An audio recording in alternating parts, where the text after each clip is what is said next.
Tô na mão. Boa. Bom, vamos lá. Então, eu separei a entrevista por blocos, de acordo com as categorias de análise com a gente da pesquisa. Então, o bloco 1 é sobre a trajetória e socialização. Eles me cobraram na qualificação um pouquinho da tua história. Como que surgiu a ideia de você criar o Volta ao Mundo Bambas? Qual foi seu percurso pessoal com a capoeira e o que te levou a idealizar o evento desse porte? Então, aí é muito legal saber quem é o Saviério empresário e quem é o Saviério mestre capoeira. E aí, você quer que eu traga essa resposta diretamente? Beleza. Bom, o Savério empresário e o Savério médico capoeira são a mesma pessoa, mas assim, eles vão acontecendo conjuntamente, cara. Eu entrei na capoeira quando eu tinha 15 anos de idade. Eu treinei judô quando criança, depois eu treinei karatê Shotokan durante anos. Fui federado de karatê Shotokan de jovem. E aí um dia no bairro onde eu fui criado, eu cruzei com uma roda de capoeira, e eu me encantei com a capoeira e combinei com meus amigos que estavam comigo, eram um monte de garotos. Perguntei pro professor, ele era do Capoeira Brasil já naquele momento, aluno do Mestre Boneco. Eu perguntei para ele quando que tinha aula, era uma roda de sexta-feira. Ele falou: segunda-feira tem aula e tal. E todos os amigos falaram que iam e só eu que fui na segunda-feira. E aí eu fui e nunca mais saí da capoeira. Eu deixei tempo depois do karatê e fiquei na capoeira. E eu sempre pensei sobre isso comigo e, quer dizer, depois que eu amadureci, passei a pensar um pouco sobre isso, o que teria me levado a me encantar com a capoeira, né? E o que fatores, assim, são um tema que eu fico me perguntando e já, de alguma maneira, inferi isso comigo mesmo. Eu venho de, eu venho de uma família de comunistas e, e aí eu acredito que o caráter subversivo da capoeira que eu encontrei nele, acho que teve alguma coisa a ver com esse encantamento, porque dentro da minha casa eu fui criado a partir de conversas, a partir de conceitos, de uma visão de mundo muito específica, bastante radicalizada, inclusive, nesse sentido. Depois de amadurecer, eu fui me afastando um pouco dessa radicalização original da minha família, mas eu acredito que teve muito a ver com isso, sabe? Com um caráter que eu entendi dessa maneira, meio quebrando paradigmas, assim. E aí eu comecei a fazer capoeira ali aos 15 anos de idade. Só que também aos 15 anos de idade eu comecei a trabalhar na empresa do meu pai, que era uma metalúrgica. Então, o empresário começa ali, porque quando eu vi, eu já estava dentro de uma empresa, eu trabalhei na operação da metalúrgica, fui ajudante, aprendi a soldar, aprendi a cortar, aprendi a descarregar caminhão, até que eu fui muito cedo chegando, né, naturalmente no trabalhos mais administrativos e tal, e aí eu fiz de tudo nos trabalhos administrativos. E então eu vejo também que o empresário começou ali. Então, o capoeirista e o empresário, o lutador, depois eu entrei no jiu-jitsu e acabei fazendo sempre capoeira, jiu-jitsu e, e trabalhando como empreendedor. Só que eu sempre fui um capoeirista que treinou jiu-jitsu. Eu nunca fui um cara do jiu-jitsu que treinava capoeira. Sempre fui um capoeirista que treinou jiu-jitsu. Eu sempre me classifiquei assim. E eu me joguei assim, me joguei de cabeça na capoeira realmente, sabe? Dediquei a minha juventude à capoeira, de fato, toda. indo a rodas de capoeira, quis frequentar todas as rodas de capoeira do Rio de Janeiro e sempre fui um capoeirista bastante marcial, assim, dentro da capoeira. Só que eu tive que manter eu tive que manter dois mundos que não se comunicavam muito, assim. Eu sempre fui considerado o playboy da capoeira, porque eu sempre tive carro. Depois que eu comecei a ganhar dinheiro, eu abri a minha própria empresa aos 21 anos. Eu já tinha aberto uma empresa para mim e fiz essa empresa prosperar, né? Enfim, estava ali aprendendo, mas assim, eu ganhei dinheiro muito cedo. Então, eu sempre tive carro, tive moto, tive grana para gastar, assim, né? Que a galera da capoeira, que eram meus amigos de capoeira, não tinham, em nenhuma hipótese. Tipo, eu é que levava todo mundo de carro para as rodas, eu é que buscava as pessoas em casa, eu que levava as pessoas depois do treino para casa. Meus amigos, que são meus amigos até hoje, alguns são árbitros do VMB, outros são um é meu sócio e tal, mas assim, a gente teve. Eu tinha uma vida muito diferente da deles no dia a dia, mas a gente se encontrava à noite na capoeira todos os dias. Eu treinei capoeira de segunda a segunda, todos os dias. Eu treinava, ia para a roda e ia treinar todos os dias. Então, foi muita intensidade nesse sentido. E eu tinha uma coisa e a minha trajetória ela mostra isso para mim mesmo. Eu quis vivenciar todas as possibilidades da capoeira. Então, sei lá, eu treinei enquanto precisava treinar, depois eu comecei a estagiar com o meu mestre para poder dar aula, frequentava favelas, comunidades para poder jogar capoeira, onde realmente aqui no Rio de Janeiro tinha capoeira, mas também frequentava a Zona Sul, porque aqui na capoeira, aqui no Rio de Janeiro também, na Zona Sul do Rio também tinha capoeira. Então, eu fui abrindo sempre o leque. Comecei a viajar muito cedo. A primeira viagem que eu fui levado para algum lugar, assim, eu ainda era corda azul, e aí a galera, naquela época era difícil você ser convidado para um evento e bancarem a tua ida, tipo, mas era porque eu era mega dedicado, assim. Depois fiz viagem internacional na corda verde, já me sentia caramba, como pô, a galera me levando para um monte de lugares e tal. Me tornei professor de capoeira corda roxa. Eu fui o primeiro corda roxa do Curumim, que era com quem eu treinava naquele momento, um aluno direto do mestre Boneco. O Curumim era um cara muito importante na estrutura do mestre Boneco naquela época, e assim, a primeira corda roxa dele era muito esperada. Quem que o Curumim vai fazer corda roxa? E eu fui o primeiro corda roxa do Curumim, e tenho muito orgulho de ter sido o primeiro corda roxa dele, porque foi uma questão assim, sabe? Puta, cara, o primeiro corda roxa do Curumim foi, né, quem seria e tal.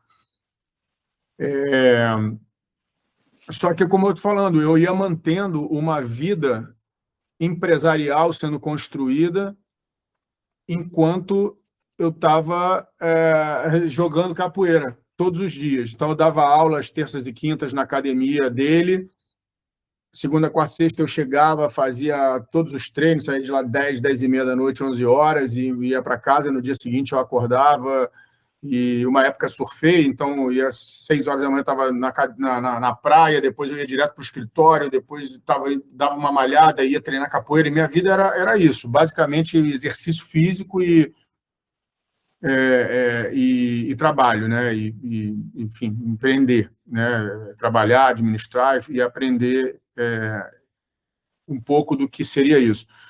Eu aprendi a administrar, apesar de eu ter estudado engenharia mecânica, ter feito faculdade de engenharia mecânica, eu não me formei em engenharia mecânica, porque já no final da faculdade eu estava com a minha própria empresa, e aí eu falei, cara, quer saber? Tchau, faculdade de engenharia mecânica e minha vida.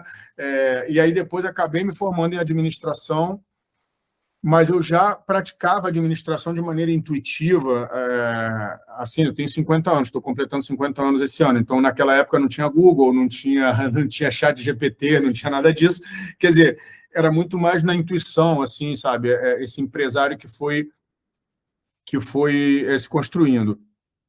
Quando eu saí do Curumim, foi um momento muito doloroso da minha vida, assim, porque eu tinha um orgulho muito grande de ser discípulo dele, tudo, mas assim a nossa relação ficou muito difícil, muito ruim. E eu e isso é uma coisa que eu vejo também na minha trajetória como capoeirista, eu não abaixei a cabeça, por dizer alguma coisa, né? Eu não conseguia essa questão meio subversiva de, não, olha só, eu não aceitava muito aquela história de eu mando em você, você tem que fazer o que eu quero. Não, eu fazia e queria ser discípulo por querer. Todos os meus professores de capoeira no Capoeira Brasil, eu passei por alguns professores, alguns pararam, saíram do Capoeira Brasil, eu fui transitando. Todas as vezes que eles quiseram me submeter a alguma coisa, eu não aceitei, eu não aceitava essa submissão. E esse processo ele apareceu também aqui no VMB, né? Só que aí não foram professores, senão foi uma comunidade de mais antigos querendo me submeter, me frear, dizer que eu tinha que pedir autorização e tal. E eu nunca aceitei muito isso. Eu fiz uma reflexão muito profunda nos últimos 4 anos sobre quem foi esse Savério, assim, sabe, que começou lá na capoeira, essa pergunta que você está me fazendo, né? E aí, quando eu saí do Curumim, eu resolvi que eu ia largar a capoeira. Eu estava tão dolorido, tão machucado, assim, daquele rompimento, que eu resolvi que eu ia largar a capoeira. E aí eu fiquei 4 anos, quase 5 anos, longe dos treinos. Ia nas rodas e tal, mas eu fiquei longe dos treinos, porque, enfim, eu estava tentando fazer uma força comigo em relação a isso, apesar de eu não ter conseguido. Agora não. Entendi. Não, só um pouquinho. Eles deram uma interrompida aqui em mim, o Papó continua falando. Então, nesse período, eu fui fazer um MBA em gestão de negócios, que foi a melhor coisa que eu fiz, assim. E aí eu lapidei conhecimentos que eu já fazia no dia a dia. Eu lapidei um conhecimento em gestão, me estudei profundamente, assim, o máximo que eu pude. Por 2 anos, fui numa escola de negócios muito renomada no Brasil. E aí enfim, me dediquei a estudar gestão. E eu lapidei ferramentas de gestão de negócios, melhorei um conjunto enfim, de atuações que eu já fazia nos meus negócios. Isso me melhorou muito como gestor. E aí, quando eu terminei gestão, eu engatei diretamente em finanças empresariais. Eu estava muito pilhado, assim, aí, por isso que eu fiquei 4 anos e pouco fazendo esses 2 MBAs e fiquei um pouco distante dos treinos de capoeira. E eu não tinha planos de voltar para a capoeira. Só que, quando eu vi, eu já estava de volta. Quando acabaram os MBAs, eu estava de volta na capoeira e tal, treinando. E aí eu migrei para o mestre Paulinho Sabiá, né? E aí acabei me formando com ele no Capoeira Brasil. Então, a minha trajetória dentro da capoeira foi somente no Capoeira Brasil, da corda branca até a corda preta, que é algo que eu tenho muito orgulho também, independente, tem gente que sai e se forma de outra maneira, mas eu tenho orgulho da minha trajetória, tanto como capoeirista, como faixa preta de jiu-jitsu, como empresário também, porque eu sentei para estudar essas coisas e me dedicar. Como capoeirista, quando eu voltei, né, eu já dava aula, comecei a dar aula na corda azul ali, eu já comecei a dar aula. Depois eu fiquei dando aula na academia do meu mestre, né, do Curumim. Quando eu parei, esse período, eu fiquei longe das aulas e de dar aula. Quando eu voltei e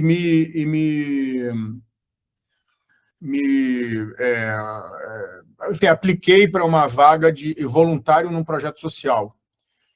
E ali eu enfrentei um dos medos que eu tinha percebido. Eu falei, cara, como é que eu me formei professor de capoeira com medo de dar aula para crianças? Eu tinha literalmente medo, eu tinha fugido de dar aula para crianças. Eu dava aula para adultos, praticamente. Ali eu enfrentei um medo que eu tinha e aí me encantei em dar aula para crianças, dei aula para criança de projeto durante 2 anos, eu acho que foi. E aí fundei um projeto social na Cidade de Deus. E aí desenvolvi um projeto social grande na Cidade de Deus e até um pouco depois da pandemia. E eu digo isso porque o VMB ele começa aí nesse período sempre gostei de cantar, as pessoas diziam, né, pô, tu canta bem, tu canta legal. Eu tinha medo, vergonha de eu fazia muitas músicas, mas tinha medo tinha vergonha de apresentar minhas músicas autorais. Depois acabei mais adulto mesmo, tomando coragem, e então fiz um trabalho autoral de música de capoeira, tem no Spotify. Então eu passei por todas as áreas da capoeira, sabe? O que eu quero dizer com isso eu fui enfrentando os meus medos dentro da capoeira. Eu tinha medo de dar aula para criança, eu tinha muito mais conforto de dar aula para adulto, enfrentei. Tinha vergonha de mostrar minhas músicas autorais, em um momento eu acabei tomando coragem e fazendo um trabalho autoral. Eu fui enfrentando os meus medos dentro da capoeira. E conheci muitos lugares do mundo, viajei muito pelo Capoeira Brasil e por outros grupos, levado para dar seminários, dei muitas vezes seminários nos Estados Unidos, na Europa, em muitos lugares do Brasil. Então, assim, eu tenho uma trajetória que eu considero bastante rica dentro da capoeira, sabe? Estudei a história do Mestre Bimba, eu sou um fanático da história do Mestre Bimba, adoro. Eu falei com o Mestre Gelon isso, eu já defendi, já fiz uma palestra. Existem muitas visões da história do Mestre Bimba do ponto de vista do próprio feito dele, né? Da capoeira regional, da luta regional baiana e tal. Eu fiz uma análise a partir dos 4 P's de marketing sobre o produto capoeira regional. E eu afirmo para você que o Mestre Bimba, sem saber, ele respondeu aos 4 P's de marketing com a capoeira regional. E por esse motivo é que a capoeira regional virou o que virou. A capoeira regional virou o que virou, porque sem ele perceber, ele respondeu os 4 P's de marketing, que não é possível você colocar um produto ou um serviço no mercado se você não responder aquilo ali. E é incrível como ele faz uma trajetória. Então, por causa da minha veia empresarial, eu dei aula de marketing, agora há pouco tempo estava dando aula de economia, de matemática financeira, de uma série de coisas. Eu acabei olhando a capoeira muito por um ângulo específico, sabe? E, inclusive, eu falei isso para o mestre Gelon há 3 anos atrás, e ele falou, você tem que fazer uma palestra sobre isso. E eu fiz uma palestra, inclusive dei essa palestra algumas poucas vezes, enfim, não divulguei muito, e sustentei a minha questão ali. O mestre Bimba respondeu aos 4 P's de marketing, respondeu ao conceito de escassez, ele gerou escassez, que é um conceito muito difundido hoje, mas que na época, lá em 1930, era impossível. Então, assim, o empresário que eu fui, o que eu sou, olhou para a capoeira de um ângulo muito específico, sabe? A ponto de eu, eventualmente, ter visto isso. E olhando por esse ângulo a capoeira regional, eu respondi muita trajetória do que eu tinha que fazer no VMB. Porque ver a capoeira regional se expandir a partir de responder fundamentos basilares de produto, basilares de mercado, eu comecei a construir uma certeza dentro de mim de por onde eu tinha que ir. Bom, em 2020, quando chega a pandemia, o projeto social que eu tinha 250 alunos, enfim, tinha recebido já gente de tudo quanto era lugar do mundo na Cidade de Deus, tinha conseguido expandir bastante assim, dentro do Capoeira Brasil, dentro do Grupo Senzala, o que é o Centro de Treinamento Cidade de Deus, era o CT-CDD, como ficou conhecido.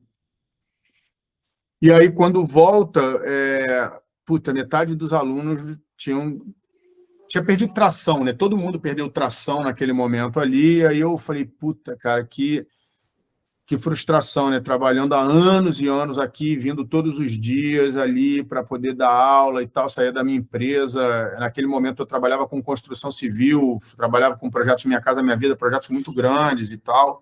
Eu fundei algumas empresas, trabalhei com M&A, trabalhei com um monte de coisa. E aí eu já vinha debatendo com o mestre Paulinho Sabiá, e era censurado por ele e por todo mundo que eu falava, eu queria falar sobre mercado, sobre grana, mas no sentido de gerar renda, de gerar investimento, só que a capoeira é muito refratária a isso, né? Ela é ainda muito cheia de paradigmas em relação a isso. E o mestre Paulinho era também, então, assim, de alguma maneira havia uma censura sobre isso. E aí, a verdade verdadeira mesmo, para ser estritamente verdadeiro aqui, sobre o contexto no qual eu me jogo para fazer o VMB, é porque é o seguinte, aos 45 anos de idade, eu tinha adquirido independência financeira absoluta. Eu tinha uma coisa na minha cabeça que aos 50 anos de idade, eu tinha trabalhado com isso na minha cabeça. Quando eu tiver 50 anos de idade, eu não quero mais me preocupar com contas fixas da minha vida. Eu tenho uma vida simples. Nem era tão simples naquele momento, mas eu sou uma pessoa de hábitos simples. Minha família apesar de que naquele momento eu estava muito bem financeiramente, e eu consegui essa independência financeira aos 45 anos de idade. Então, era 10% antes do tempo de vida, eu tinha conseguido, né, construir uma reserva financeira, eu estava muito bem organizado financeiramente, até melhor do que eu estou hoje. E aí, então, eu tinha uma reserva financeira para investimento. Ao mesmo tempo que tinha acontecido isso, o meu filho mais velho adoeceu. E aquilo nos atropelou, né? Há 2 anos atrás ele faleceu, e o VMB, ele nasce e cresce, e a minha vida foi muito louca por causa disso, porque ele nasceu e cresceu, ou seja, muitas coisas incríveis aconteceram na minha vida ao mesmo tempo que eu estava perdendo uma das pessoas mais importantes da minha vida. Então, foi um processo de amadurecimento muito duro, e eu consegui não largar. Da mesma maneira que eu consegui não largar a capoeira, porque eu tinha uma vida de classe média alta, eu também consegui não largar a capoeira, apesar de estar acontecendo aquilo que estava acontecendo nas nossas vidas aqui, na minha vida especialmente. Eu tinha sido pai aos 19 anos, o Lucas tinha vivido esse capoeirista que cresceu ali desde que eu era garoto. E isso foi uma questão muito importante naquele momento em que acontece o VMB. Eu estava muito bem financeiramente, eu estava caindo numa depressão absoluta, eu tive que me afastar, inclusive da direção executiva do grupo de empresas que eu era sócio e fazia parte na construção civil, e eu tinha enxergado que existia uma lacuna no mercado de entretenimento de alto nível. Porque qual era a minha tese? E eu tentava debater isso com meu mestre, especificamente, de alguma maneira e tal. Tentei, e com as pessoas me achavam maluco, mas eu dizia o seguinte: eu nunca tinha. Eu trabalhava com construção, eu não sabia nada de mercado de entretenimento, mas eu olhava para o mercado de entretenimento, comecei a olhar, e eu falava, cara, os produtos de entretenimento, eles buscam um conjunto de fatores e precisam acomodar um conjunto de fatores que não existem para que aquilo vire entretenimento. Então, eu vou pegar a NBA, por exemplo. Pô, o basquete, eu não gosto de jogar. Mas eu fui num jogo da NBA nos Estados Unidos e eu queria ir todo final de semana, se pudesse, porque aquilo ali é um show, né? Então, eles construíram um show, acrobacia, com música, com dança, com tudo ao mesmo tempo ali, e aí o basquete vira entretenimento. E eu falava, pô, para todos os lugares que eu olhava, eu falava, cara, os caras tem que acomodar um conjunto de fatores. E na capoeira, isso está tudo presente. O que não foi alguém pegar e fazer isso acontecer como um entretenimento de alto nível, qualificar esse processo. E o mercado, como eu olhava como empresário, o mercado de entretenimento, eventos de alto nível, entretenimento, arte marcial e tal, é um mercado bilionário no mundo. Então eu dizia, pô, tem uma lacuna aqui que precisa ser preenchida. Então eu somei uma depressão, uma inviabilidade pessoal, onde a capoeira era a única coisa que me dava alguma vontade de fazer. Eu fiquei pensando nisso e aí compulsivamente pensando nisso. Eu tinha a condição financeira de fazer um investimento. Eu sabia, eu tinha estudado, eu tinha lapidado as minhas ferramentas de gestão empresariais e tal. Então, tem que ir por aqui, tem que ir por ali, tem que ir por lá. Eu conseguia ver isso, eu já tinha gerido processos grandes de empresariais, e eu via uma lacuna real. Do outro lado, eu dizia assim, porra, se a gente fizer isso, o que você acabou chamando de espetacularização da capoeira, a gente vai trazer investimento para dentro desse processo que é pobre. A capoeira é uma atividade pobre. Quando eu digo pobre, porque pobre em termos financeiros, em termos econômicos. O cobertor está curto demais, ainda está curto demais. Esse processo ele apenas se inicia. O cobertor é muito curto, ou seja, a renda das pessoas é uma renda muito baixa. Então, as pessoas são incríveis. Eu sei onde a capoeira acontece, eu sei o que a capoeira constrói, eu sei vivi aquilo ali na minha pele, dentro e fora do Brasil, como a capoeira é uma grande rede social presencial. Ela é incrivelmente uma rede social presencial de alta qualidade, em alguma medida, e não gera renda. Então, eu peguei isso tudo, peguei um capital e fiz um plano e comecei a colocar isso em prática. Tanto que o primeiro evento ele acontece dentro do meu condomínio, na Barra da Tijuca. Eu morava na Barra da Tijuca e eu aluguei o centro de convenções do meu condomínio e falei, olha, eu vou trazer e tal, não sei o quê, papapá, e fiz o primeiro evento. Chamei uma empresa de transmissão, enfim, empresariei uma ideia que eu, naquele momento ali, estava empreendendo, não conhecia. Eu não era um profissional de grandes shows, não era um profissional tarimbado nisso, tanto que o primeiro evento eu estava tremendo, assim, quando ligou a live lá, eu nem sabia o que eu estava fazendo ali, falei, meu Deus, o que eu inventei aqui? Só que o que aconteceu? Eu tinha chamado uma empresa de marketing digital para fazer um estudo e me inferir um tamanho de mercado possível. E eles trouxeram números que faziam sentido. Eu comparei aqueles números de um estudo de marketing com o tamanho de mercado da aromaterapia que a minha esposa estava bombando. Minha esposa, a Fabi, ela é uma pessoa muito influente dentro da aromaterapia. E aí eu comparei um mercado com o outro e falei, pô, os mercados o mercado da capoeira é até maior do que esse aqui, e esse aqui gera um conjunto de negócios. Então, por um lado, eu trouxe uma empresa de marketing digital, por outro, eu trouxe uma empresa de transmissão, e aí o que precisava fazer para fazer um show de capoeira, eu conhecia as pessoas. Então, convidei lá, né, fiz um piloto, e o que aconteceu? A gente fez um trabalho de marketing ali em 2022, o primeiro evento foi julho de 2022.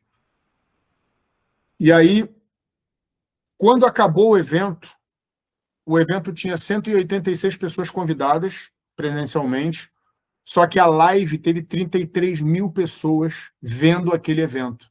Isso nunca tinha acontecido. Então, o diretor da transmissão, quando termina o evento, ele me abraça e me diz assim, cara, tu é muito foda. Eu estava em frangalhos, assim, cara, porra, cansado, estressado, sem saber o que tinha dado, nunca tinha vivido aquilo ali, num ao vivo, e não sei o quê. Ele fala, tu é muito foda. Eu falei, por quê, Arthur? Até hoje ele trabalha comigo. E aí ele fala, cara, tu não tem ideia do que tu fez. Eu falei, não, o que houve, cara?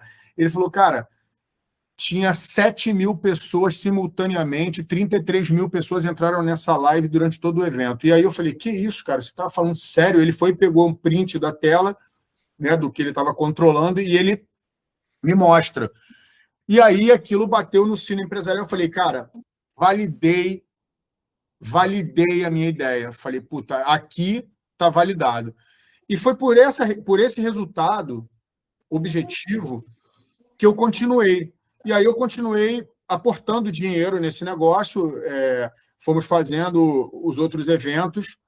Então, depois do primeiro evento, que foi em julho, fiz, naquele segundo semestre de 2022, uma seletiva no Guarulhos, menor.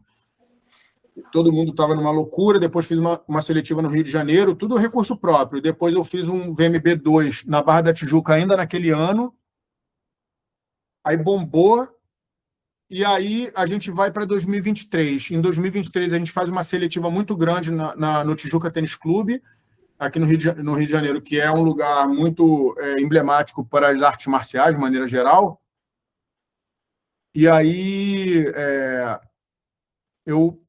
dali eu falo, cara, eu tinha muita dificuldade de ser atendido nas secretarias de esporte aqui no Rio de Janeiro. O Rio de Janeiro não olha para a capoeira como deveria olhar, por conta até da história, eu sempre falo isso. E aí me deu uma louca e eu falei assim, cara, nós vamos fazer um evento no Pão de Açúcar. Aí, naquele momento, eu estava usando o escritório que a minha empresa tinha na Barra da Tijuca como QG do VMB já. Eu já estava totalmente voltado para aquilo. E aí todo mundo, pô, você está louco, tá louco? Eu falei, não, cara, nós vamos fazer no Pão de Açúcar. Aí eu pedi para a produtora de evento trabalhar comigo, cota o Pão de Açúcar. Aí veio uma cotação de R$95 mil de aluguel, o Pão de Açúcar, para fazer um evento, eles tinham que autorizar. Bom, eu dei meu jeito, eles cobraram R$45 mil, cobraram metade do preço. Eu aluguei a arena principal do Pão de Açúcar lá. Nunca houve um evento de arte marcial no Pão de Açúcar. O único evento de arte marcial, cultura, né, foi o VMB lá em cima. Aí, por conta daquele apelo de subir ao Pão de Açúcar, eu mobilizei um conjunto de artistas que eu tinha uma rede de relacionamento, então teve Malu Mader falando sobre VMB, teve Romário, teve Gabriel Pensador, teve, sei lá, teve um monte de artistas falando, vem para o Pão de Açúcar e tal. E ali a gente consagra, no Pão de Açúcar, a gente consagra o VMB como, pô, a gente chegou para ser um evento espetacular. Depois que isso aconteceu, eu consegui um grau de atenção do secretário de esportes do município. E aí a gente vai para a Arena Olímpica, a principal Arena Olímpica do Rio de Janeiro, a Arena 1.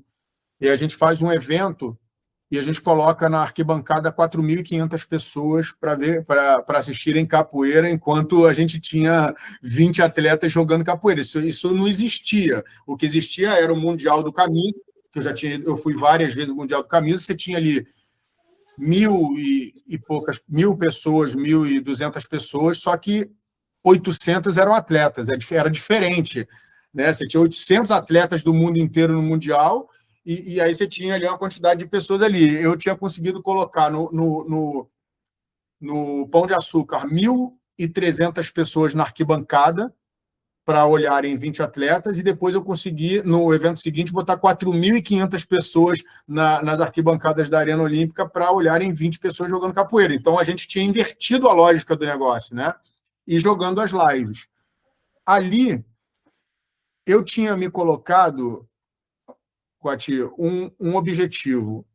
Eu dizia assim, a gente vai colocar a capoeira no canal Combate. Por que o canal Combate? Porque eu dizia assim, na hora que a gente colocar a capoeira no canal Combate, eu terei convencido, entre aspas, provado para o canal Combate, que a capoeira tem que estar na grade da Globo, ou seja, eu ia ter a chancela da Globo, e eu ia ter validado um conteúdo de capoeira no maior canal de lutas do Brasil. Porque havia aquela coisa de luta, não é luta, é luta, não é luta. Então, pô, como se está no maior canal de lutas do Brasil, você tem que ser luta, não pode ser outra coisa. Bom, esse era o grande desafio. Eu nem sabia qual era o tamanho do desafio, para te falar muito sinceramente, porque uma operação televisiva para atender aos protocolos de qualidade da Globo não é qualquer coisa. E aí eu fiquei 2 anos e 3 meses batendo na porta do Canal Combate. Só 2 anos e 3 meses depois de muito não, eu recebi um sim, quando a gente realmente tinha ido já para a televisão numa outra emissora, tínhamos feito uma performance de 7,5 pontos de Ibope no ao vivo de outra emissora, e aí a Globo olhou, e aí eu consegui uma reunião, eles já me conheciam de alguma maneira, e eu consigo colocar a capoeira no Canal Combate há praticamente 2 anos atrás, há praticamente 2 anos, e aí eu consigo chegar né, naquele marcador que era o meu objetivo, vou chegar com a capoeira no Canal Combate. Então, assim, a trajetória do VMB, ela tem a ver com eu ter identificado, independente do ponto de vista pessoal ali, que eu estava vivendo uma questão muito específica, eu identifiquei uma lacuna que precisava ser preenchida. E aí eu tinha os recursos para isso. Eu tinha recurso financeiro próprio para startar o processo, que ficou sendo financiado por mim pessoalmente durante 18 meses. E depois, ao longo desse tempo, eu fui construindo parceiros, principalmente do poder público, que foram acreditando naquele processo e, de repente, eu parei de ter que colocar aporte financeiro próprio e consegui tracionar isso via poder público que acreditou naquele show e a gente caminhou para chegar na tal Globo.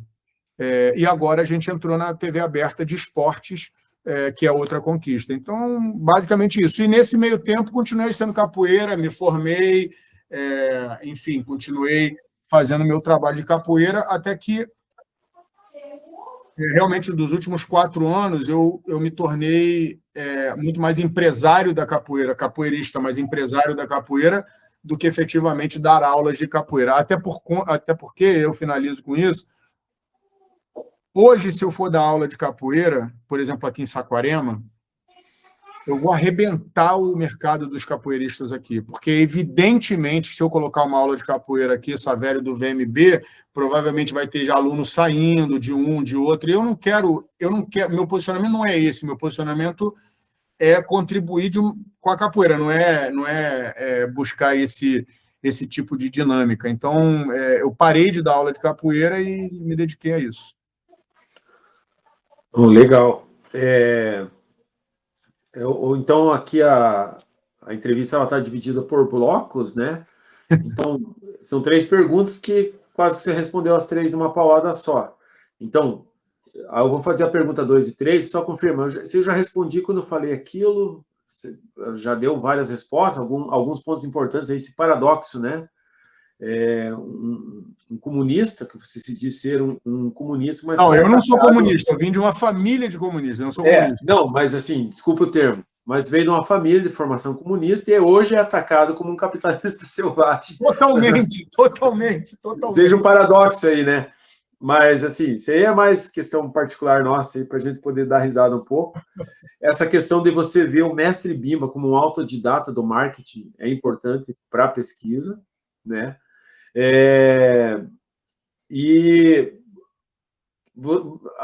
Talvez você não tivesse a noção ali que a tua visão empresarial ia conseguir manter a essência da capoeira, né? Que é o que a pesquisa aí acaba comprovando. E aquela questão, o investimento tem que ter retorno, né?